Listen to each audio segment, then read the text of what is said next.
Jeffrey Dahmer, often referred to as the Milwaukee Cannibal, is perhaps one of the most infamous serial killers in modern history. Between 1978 and 1991, Dahmer committed the murders of 17 young men and boys, most of whom he lured back to his apartment with the promise of money or alcohol in exchange for sexual favors or simply for companionship. Once inside, his true, horrific intentions became clear. Dahmer would incapacitate his victims, either by strangulation or injecting them with sedatives. But the horror didn't end with their deaths. He would dismember their bodies, keeping skulls and bones as gruesome trophies. In a twisted attempt to create his version of the perfect partner, completely submissive and under his control, Dahmer drilled holes into some of his victims' skulls and poured acid or boiling water into their brains, trying to turn them into living zombies.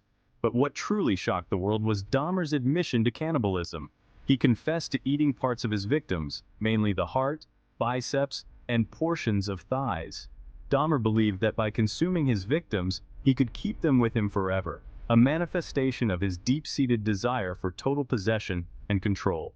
In 1991, Dahmer was arrested after one of his potential victims escaped and led police back to his apartment, where they discovered a house of horrors: severed heads, human remains in the refrigerator, and photographs of dismembered bodies. Dahmer was sentenced to 15 consecutive life terms, though he was murdered in prison by a fellow inmate in 1994. His case continues to captivate and horrify the public.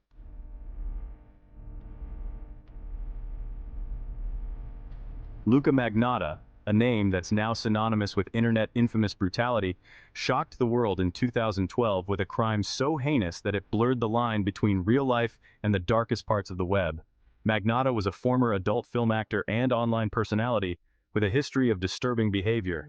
His crimes came to a head in May 2012 when he murdered Junlin, a 33-year-old Chinese international student living in Montreal.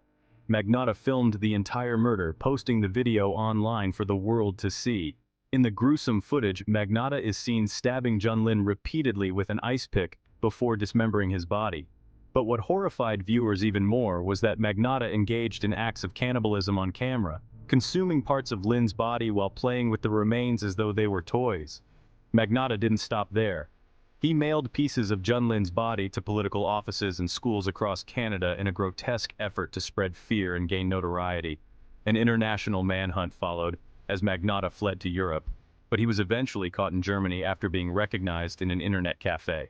At his trial, Magnotta pleaded not guilty by reason of insanity, but the jury convicted him of first-degree murder, and he was sentenced to life in prison. His case remains one of the most disturbing examples of how the internet can play a role in the public display of violence, and his chilling acts of cannibalism are etched into the memories of those who learned of his crimes.